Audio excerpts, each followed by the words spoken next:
Asante. Mheshimiwa Waziri, nakuomba sana, hebu angalia hii hali. Hii hali sio hali ya matengenezo ya babaisha. Tunaweza tukasubiri kama mwaka jana injinia wa mkoa nilimleta hapa mara 4. Kilichofanyika ni kwamba hivi hapa huwezi kutengeneza na maji haya. Wakasubiri kiangazi.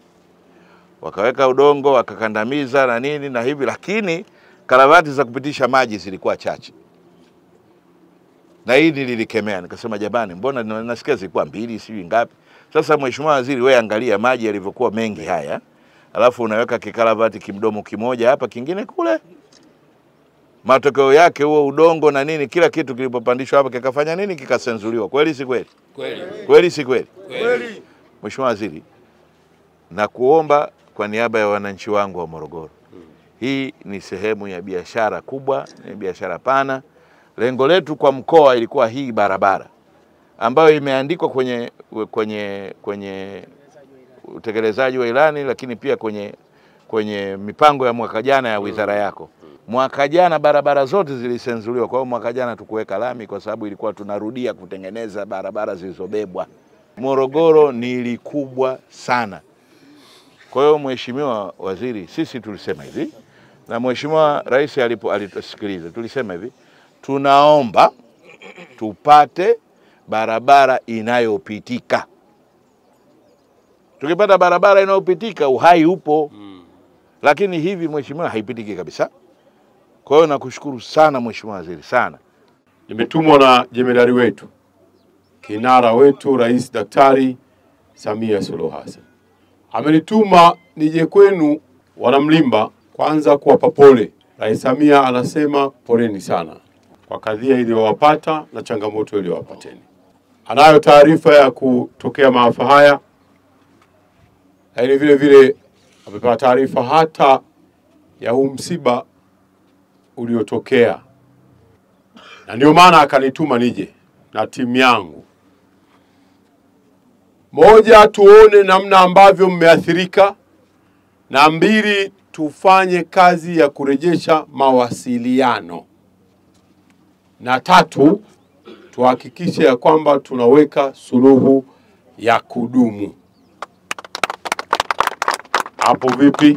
Hapo sawa. Kwanza tuone ile athari. 2, turudishe. Lazima watu wapite. Alafu 3, tuhakikishe kwamba tunaweka mpango wa kudumu. Watu wasahau changamoto hii, labda tena kudra za Mungu. Au sivyo jamani? Lakini jambo lingine alilonituma, amenituma niwaambieni, yeye Rais Samia anawapenda sana ninyi Wanamlimba, wana Morogoro. La kwanza, mtukubalie, kwa kuwa hii ni dharura, lazima tufanye kwa njia ya dharura, turudishe mawasiliano. Hapo vipi? Hapo sawa. La pili, kama nilivyoagizwa na kutumwa na Mheshimiwa Rais kwamba dharura ina muda wake, jambo hili lisiwe lenye kurejea. Lazima tuweke suluhu ya kudumu. Tuweke daraja hapa lenye midomo yenye kupitisha maji. Hapo vipi mwenyekiti? Hapo sawa. Na ndio maana nikaja na hawa wabobezi. Hivi vyuma kazi yao ni hiyo. Kwa sababu unajua barabara ikikatika ni barabara uchumi. Barabara ni maisha. Barabara ni mambo ya kijamii, kama hivyo jana mmepata athari. Nataka niwaambieni, tunakuja kujenga hapa. Tutupeni ushirikiano. Hamna shaka. Huyu bwana mle naye hapa, Engineer John Mkumbo, na natumia fursa hii kumpongeza. Amefanya kazi nzuri ya haraka. Poleni sana na muendelee kuwa na subira. Muwe na subira wakati serikali inaendelea na kuchukua hatua za kurejesha mawasiliano. Tunamshukuru Mheshimiwa Rais. Jana mimi na kakangu Comrade Adam Kigoma Malima tulipomfikishia Mheshimiwa Rais na wakuu wa mikoa wengine, sio ninyi peke yenu, mkoa wa Morogoro, tayari jana tu peke yake alituidhinishia fedha za dharura za mikoa yote, ikiwa ni pamoja na kule Lindi mlipoona tumekesha usiku na mchana siku 5 tunalala kwenye gari, bilioni 30.